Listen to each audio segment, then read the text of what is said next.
Železničiar židovského pôvodu Alexander Bardoš s manželkou Idou pochádzali z východného Slovenska. Povolanie, ktoré zdedil po svojom otcovi, miloval.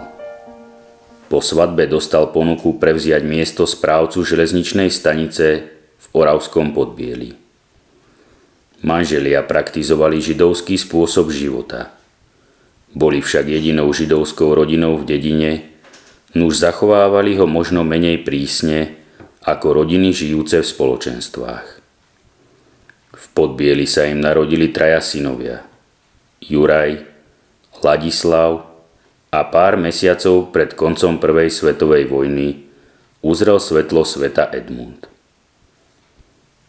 Detstvo prežil ako ostatní chlapci a bystro vnímal podnety, ktoré ponúkalo čisto slovenské a čisto katolícke prostredie Podbieľa. Rovnako ako jeho bratia vychodil židovskú základnú školu v Ružomberku. Keďže to bolo priďaleko na dochádzanie, býval tam u svojej starej mamy. Na gymnázium v Dolnom Kubíne už dochádzal vlakom z domu. V tom čase sa už formoval jeho svetonázor a vyhraňovali postoje, nie len pri rozhovoroch s rovesníkmi, ale aj pozorovaním okolia. Smutné dôsledky robotníckej krízy, ktoré v okolí sledoval, rozvíjali v jeho duši zmysel pre hodnoty.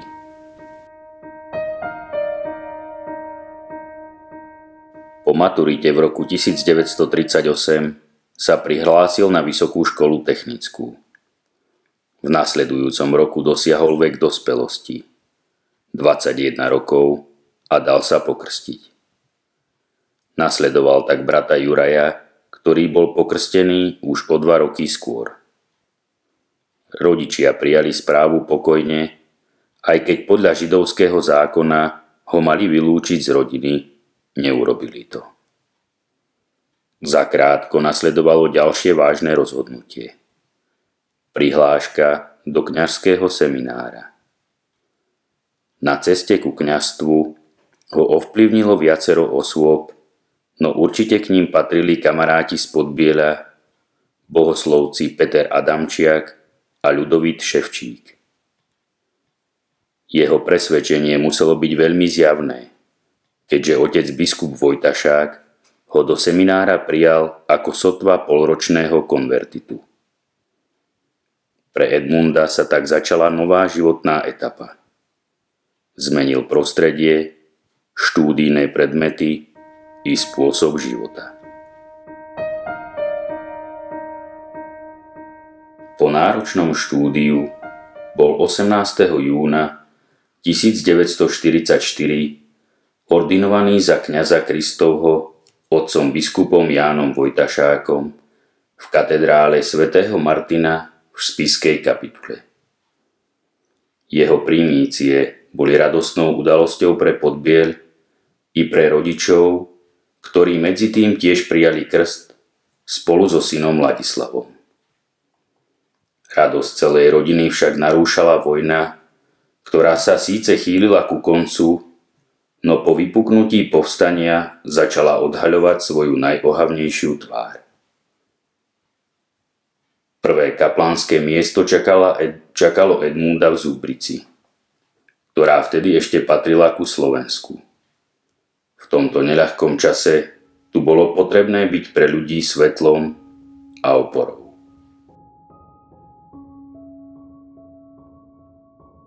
10. decembra 1944 ho na fare v Zubrici zatklo vojenské gestapo. Vo väzení v Trstenej sa stretol s rodičmi. Tam strávil svoje prvé Vianoce. Po Vianociach ich previezli do Serede. Tam sa posledný raz stretol s matkou. Zahynula v ženskom koncentračnom tábore v Ravensbrücku. Edmunda s otcom previezli do koncentračného tábora v Sachsenhausene. Čakal ich neustály hlad, neľudské podmienky, týranie. V tábore ho s otcom rozdelili, no zostal v skupine s Munkovcami, jezuitským novicom Tomášom a jeho otcom Františkom. Boli to taktiež konvertiti zo židovstva, podľa Edmundových slov živé exempláre ozajstných kresťanov, ktorí mu boli po celý čas veľkou posilou, no v tábore zahynuli. Po nesmiernych útrapách boli zajatci 2. mája 1945 oslobodení. Do vlasti sa Edmund Peter Bárdoš vrátil na výročie kňazskej vysviacky 18. júna 1945. Na veľkú radosť na ceste späť stretol otca, neskôr aj oboch bratov. Po zotavení u brata v nemocnici v Martine bol vyslaný opäť do Zubrice. Avšak už v novembri 1945 bola táto časť Hornej Oravy pripojená k Poľsku. Ďalšou dispozíciou bolo miesto kaplána v Habovskej farnosti, kde pobudol takmer 3 roky a rovnako dlho potom ako kaplán v Liptovskom Svetom Mikuláši. 1. júla 1951 nastúpil Edmund Peter Bárdoš za farára do farnosti Habovka. Spoločnosť prenikala pochmúrna atmosféra 50. rokov, spojená s prenasledovaním cirkvi a zatýkaním kňazov i laikov. Odsúdený bol aj spišský biskup Ján Vojtašák na 24 rokov ťažkého väzenia. Vďaka predchádzajúcemu kaplánskemu pôsobeniu neprišiel pán farár v Habovskej farnosti do cudzieho prostredia a rýchlo sa pustil do práce na zveľaďovaní duší i chrámov. Zuberský chrám sa po 20 rokoch dočkal dôstojného zariadenia i výzdoby. Remeselné práce vykonávali Zuberčania. Ostatné akademickí umelci Karel Zentner a Jiří Jelínek. Výber malieb v kostole i citátov z písma urobil pán farár. Zanechal nám tým jednoduchú katechézu o všeobecnej cirkvi, do ktorej patria ženy i muži všetkých čias, stavov a povolaní, rovnako ako my, ktorí sme pozvaní k svetosti dnes. Obnova kostola v roku 1952 nebola jediná za jeho pôsobenia. Okrem bežných úprav a údržby zorganizovali, odrobili a zaplatili veriaci zo Zuberca viacero veľkých akcií.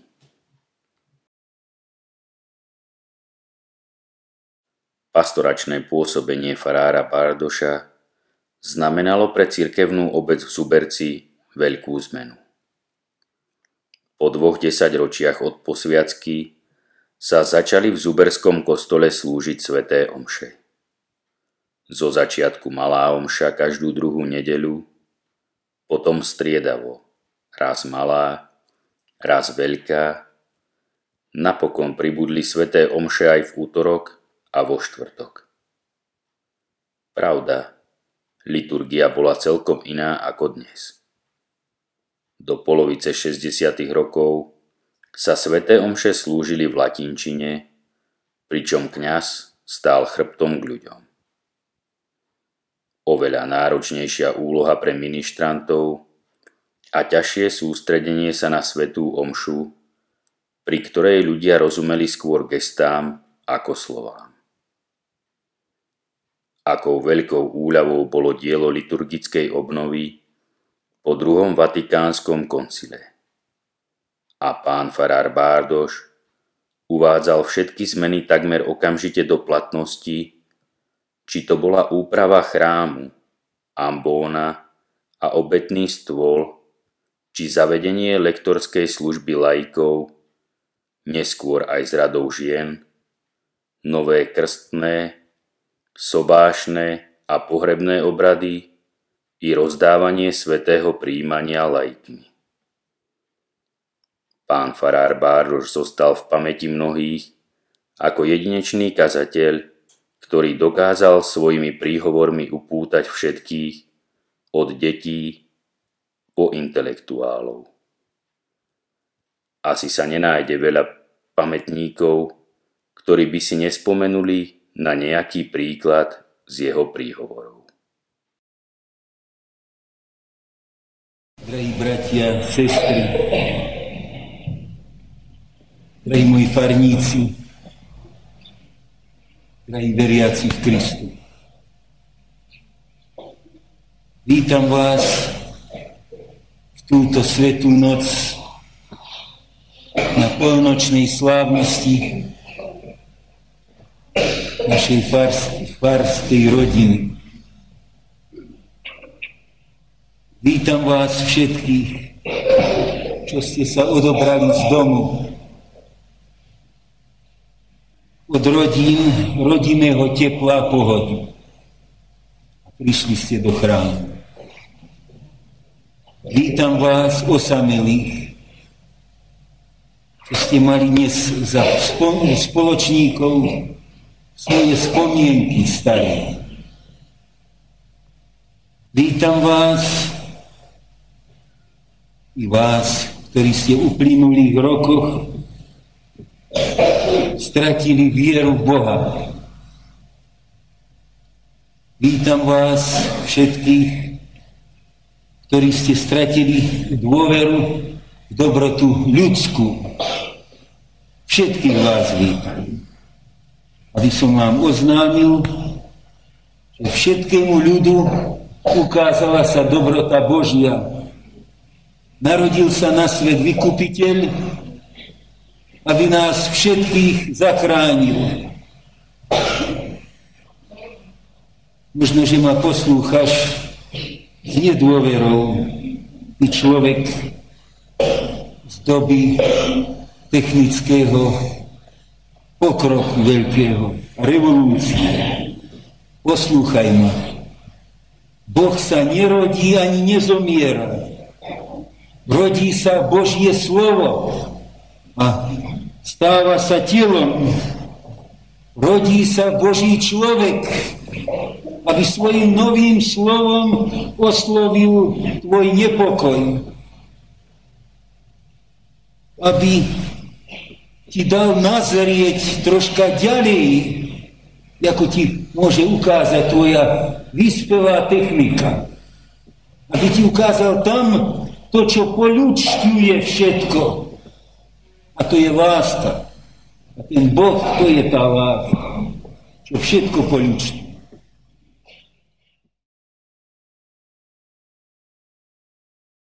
Náboženstvo v tomto období už nebolo súčasťou výučby, mohlo sa učiť len ako nepovinný predmet po skončení riadneho vyučovania.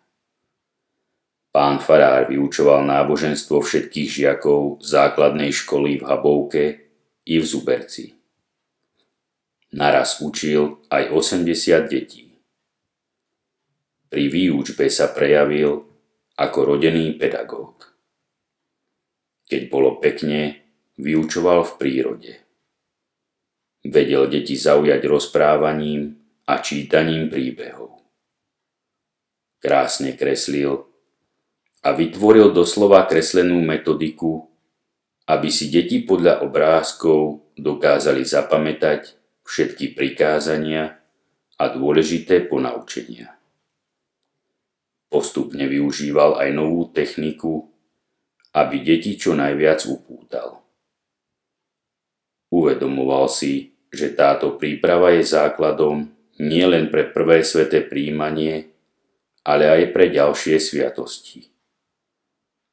A ľudia si dodnes pamätajú jeho výklad náboženstva i poučenia z kresťanskej mravovky, ktoré im vštepoval. Pán farár Bárdoš mal pastoračne na starosti 2 dediny. Je paradoxné, že najbližšou sviatosťou po prvom svetom prijímaní u mnohých nebola sviatosť birmovania. Tu bolo režimom zakázané udeľovať 2 desaťročia. Prvý raz po nútenej prestávke sviatosť birmovania v habovskej farnosti udelil 7.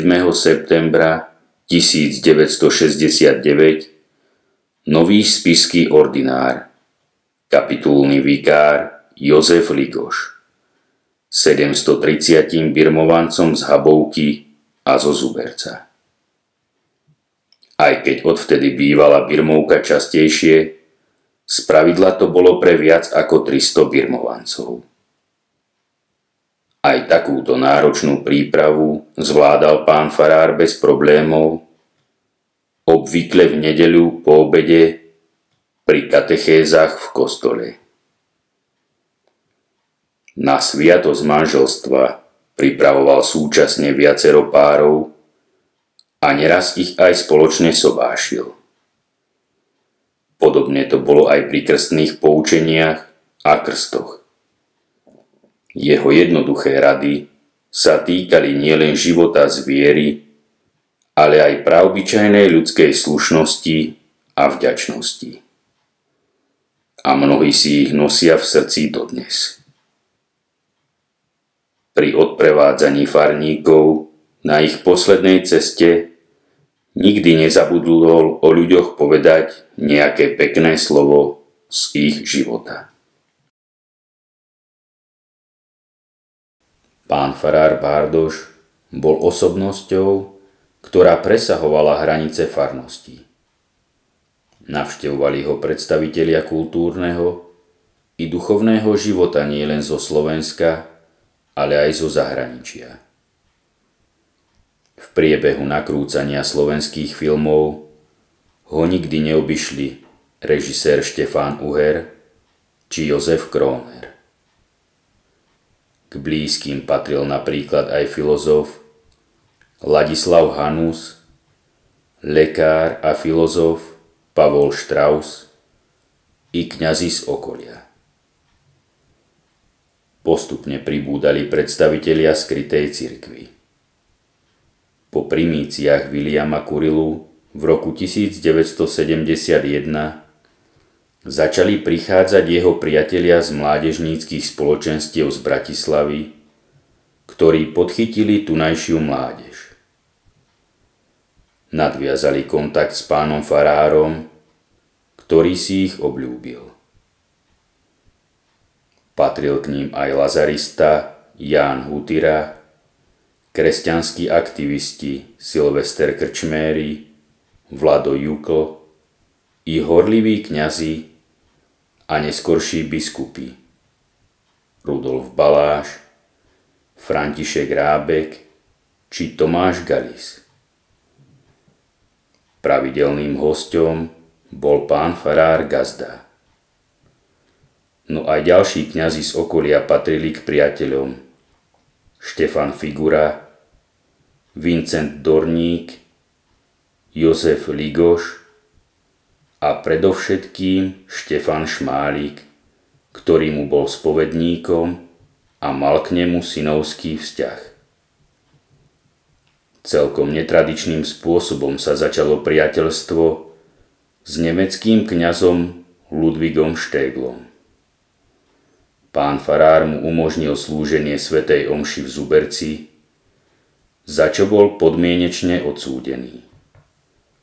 Milí priatelia z Habovky i zo Zuberca, vážení slavnostné zhromaždení, s pánom farárom Bárdošom stretol som sa prvý raz v roku 1968.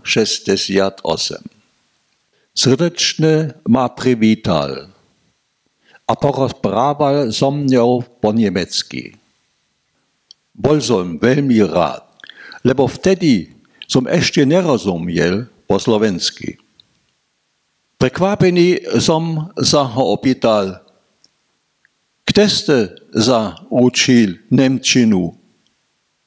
Odpovedal, v koncentračnom tábore Sachsenhausen.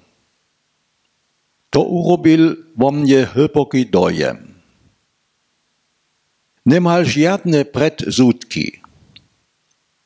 Pochopil slova apoštola Pavla: nedaj pomôcť zlu, ale dobrom premáhaj zlo.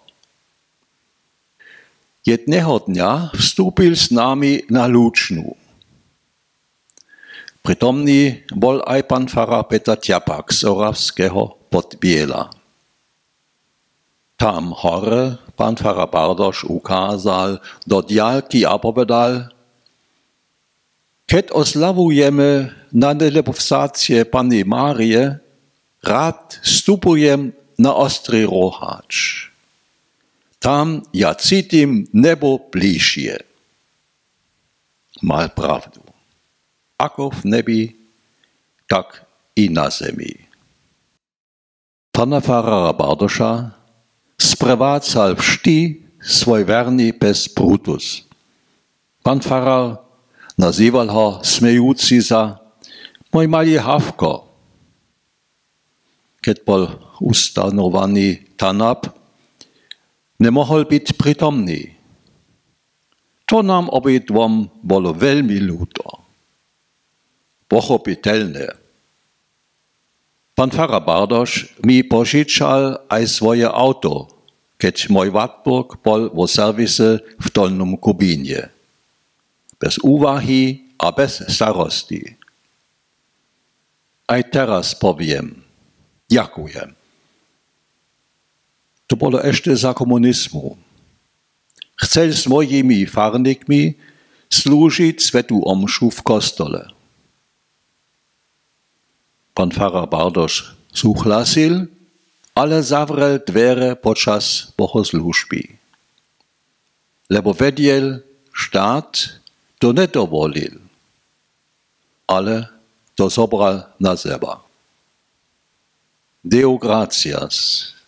Daj mu, Pane Bože, večnú odmenu.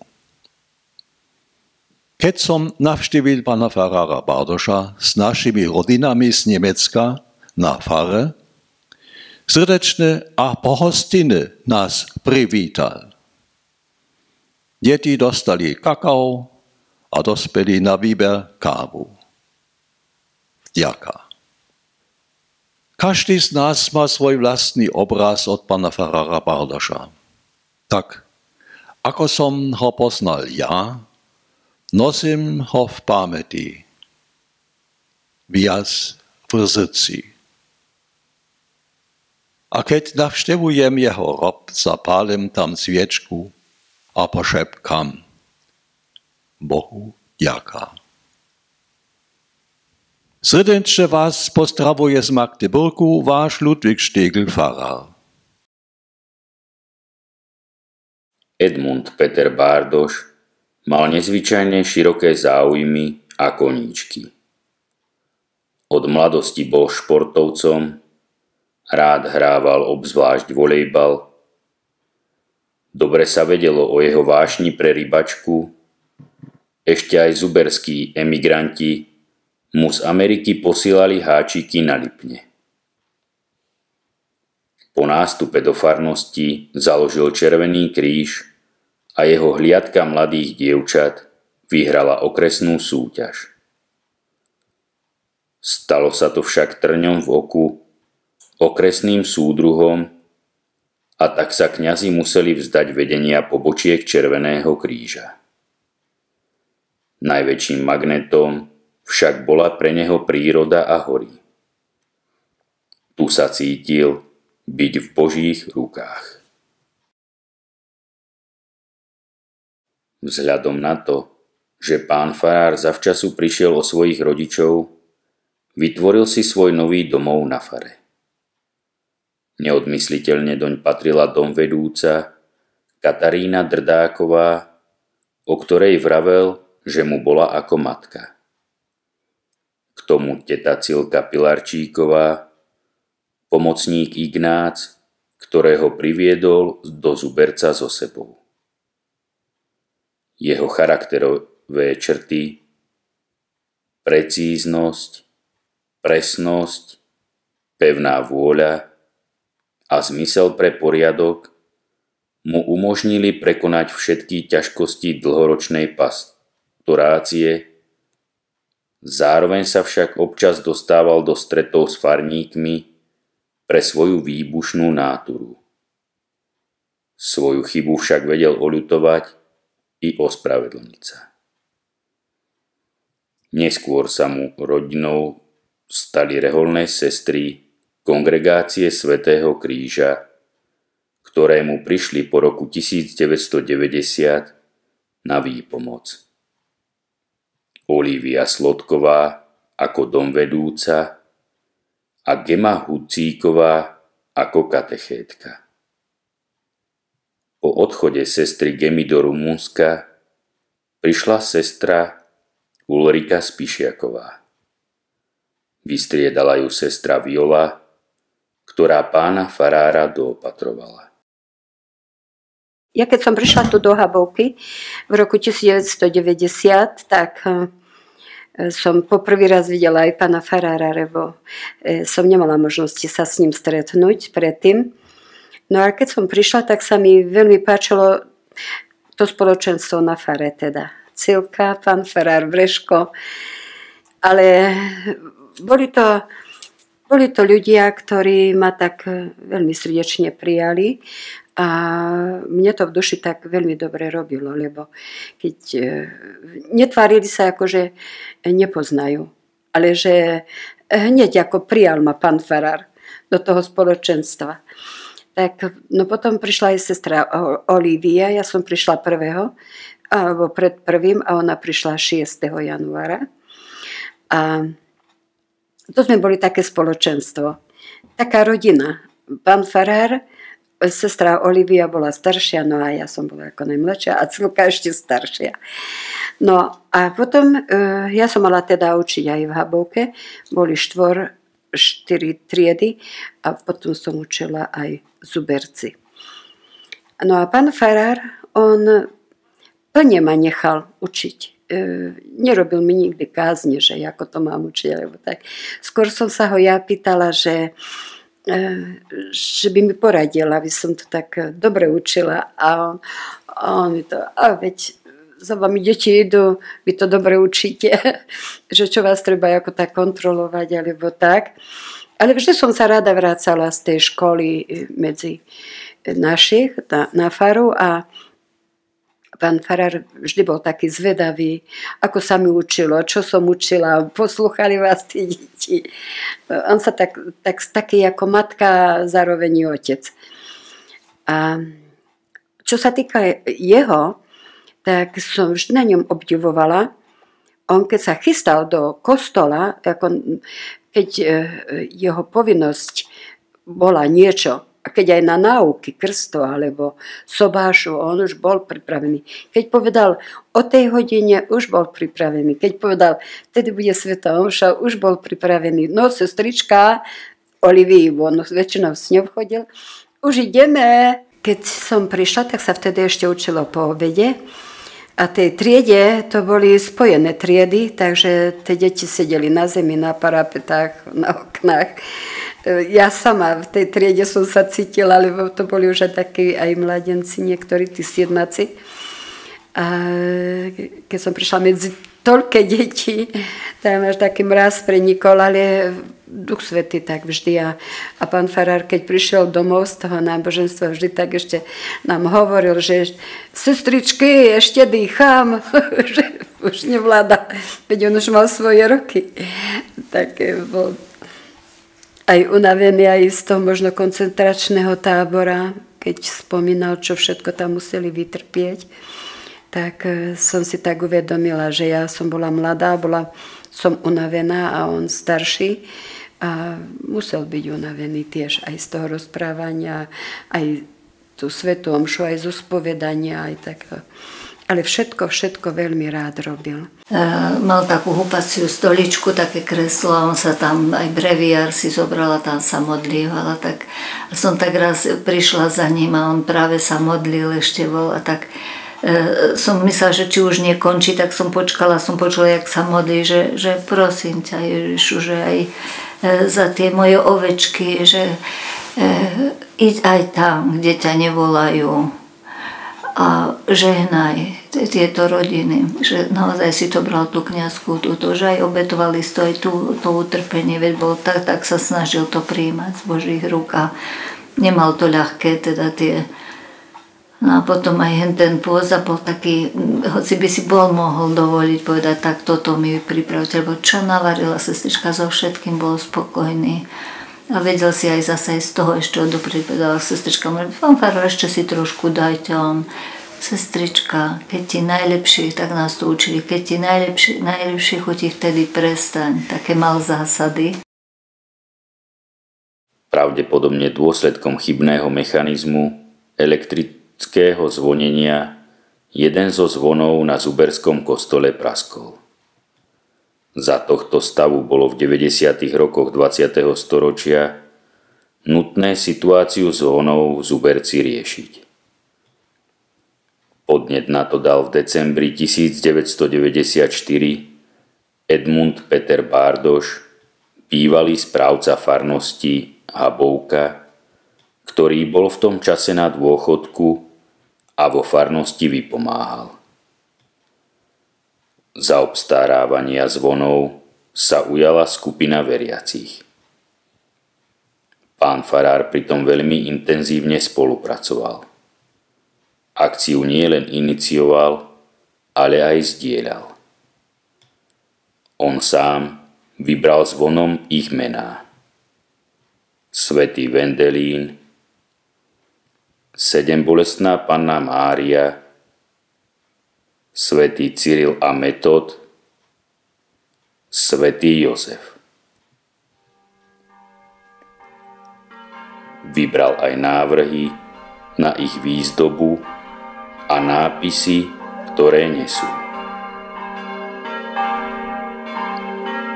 To sú jeho posledné odkazy pre nás, ktoré sa nám pripomínajú pri každom zazvonení.